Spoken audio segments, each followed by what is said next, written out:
Hey y'all, welcome back to our new Soft Skills for Success lesson. We are on week 5.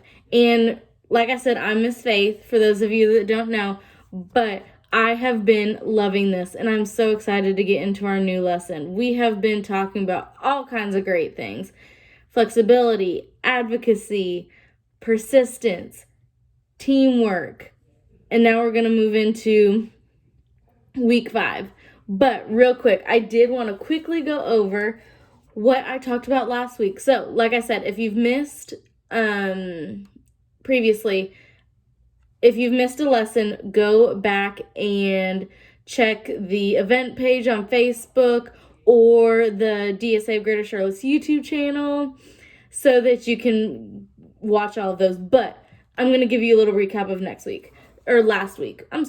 So we talked about teamwork. So I talked a lot about teamwork and how teamwork is just working together to make something happen. So I talked about some tips for better problem solving and all that, so make sure you catch that one. But today I am going to be talking about problem solving. Today is all about problem solving. So problem solving is when there is an issue that needs to be fixed or a problem, and you figure out a solution or a way to fix it. And during COVID-19, there might be a ton of situations that need problem solving or a ton of problems that we might need to come up with solutions for. Maybe you have some schoolwork that you can't do on your own. That could be a problem. Maybe there's a new task at work that you need help seeing it before you do it, or you need someone else to do it with you. You can't do it on your own. That could be a problem. Maybe it's as simple as you're bored at home and you need to problem solve how to get yourself busy and moving instead of being bored. But that's just a few. There are so many things during COVID-19 that could be a problem.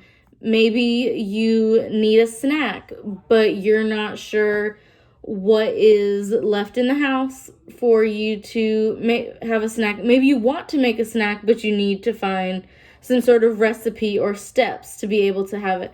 Maybe you're trying to help your parents clean the house, but you need to learn how to do it first, right?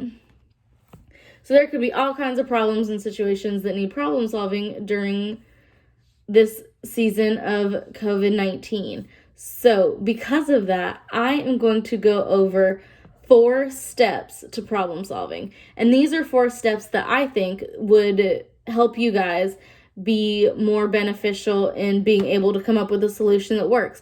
And these are even things that I learned in college as problem solving tips. So these are tips that a lot of people use and a lot of people have seen, but I'm breaking them down and we're going to talk about them so that you can use them too. And the better you're able to problem solve, the easier this season will be, but also how much more successful of an adult you'll be once we start to go back to a more normal schedule of work and school and going out and stuff like that. So I am super excited to share these problem solving steps with you, okay?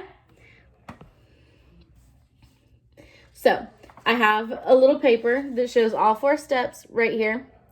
And at the top, I have steps for problem solving, but I want to go over one at a time because I want to talk about them a little bit.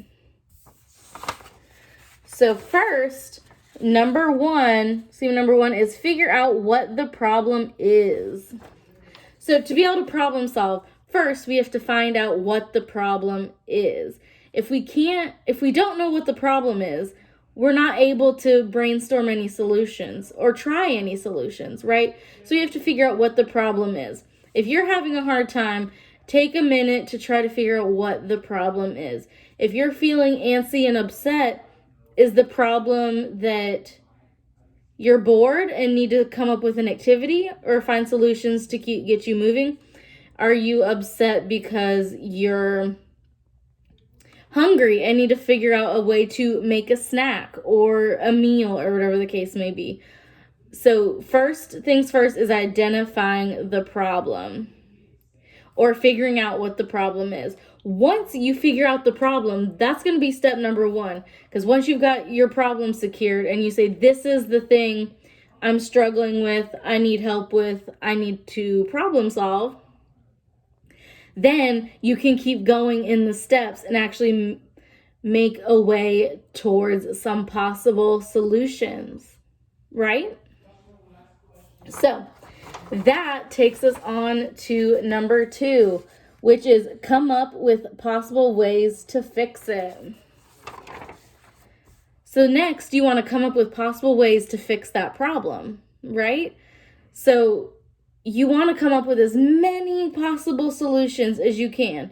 And maybe you can use teamwork for this. Maybe you can ask your mom, dad, teacher, coworkers, siblings to help you come up with these possible solutions. So in step 2, use that teamwork we learned about last week, okay? So if we're talking about our problem being that we're bored at home, some possible ways to fix it you might think about is, well, I could find a movie to watch, I could find a workout video to do, I could play a game with my brother, sister, mom, dad, I could read a book or look at a magazine. So you come up with as many possible things as you can that could fix your problem. You're not going to worry about them. You're not going to have to worry about doing all of them. So don't get too ahead of yourself. I'm going to go into step 3 and 4 soon. But come up with as many ways that you can that could fix your problem. And again, use teamwork. You don't have to figure out all those ways on your own. Ask the people around you for help. And that takes us on to number 3. Number 3 is pick a solution. So once you have all those ideas in your head, pick one that is best for you. Maybe if you're bored, you don't want to watch a movie right now, but going for a walk sounds really good. So maybe you decide, okay, I'm going for a walk. You just pick the solution that seems best for you or that seems most likely to work. And you can still use that teamwork to figure out what is the best one for you. Problem solving does not have to be all on your own. That's why the teamwork lesson came before the problem solving lesson, right? So, once you've picked a solution, but here's the thing about problem solving. Our first solution doesn't always work. Sometimes we go on that walk to keep us from being bored, and we're bored on the walk. Sometimes that happens. I'm not perfect. No one's perfect. Our solutions don't always work. So sometimes we need to go on to number 4, step 4. We sometimes need to try another solution if we need to. So if we went on the walk and we were still bored on the walk, you're like, okay, I need to try something else. So maybe I'll decide to look at a magazine and see if that keeps me from being bored and solves that problem, or whatever the case may be.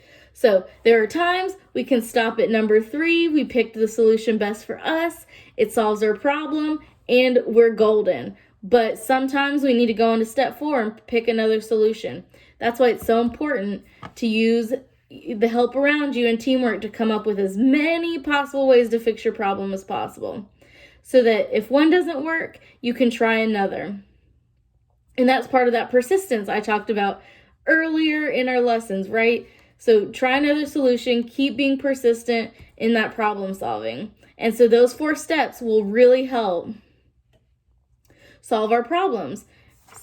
So again, we have figure out what the problem is, come up with possible ways to fix it, pick a solution that's best for us, and then try another solution if needed. So those are my 4 steps to problem solving that we can use to help solve these problems that we encounter now in this season, but also later in our life and as we grow older and become even more established adults. So now I need to remind you guys, please, please, please comment down below and show me how you're problem solving this week. Or even go back on a later lesson and comment about how you're using those soft skills.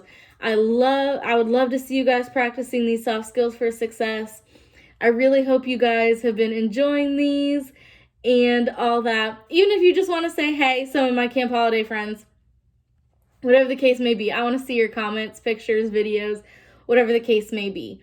But next, I want to let you guys know what I'm going to be talking about next week. Next week is week 6 and our last soft skill for success that I'm going to be teaching about. Don't worry, videos will keep coming. I'll talk more about that next week. But I'm going to be talking about our last soft skill for success next week. So, and that is attention. So we are going to be talking about attention next week. And I hope to see you guys again. I hope you enjoyed this lesson, and I will see you guys next week. Bye.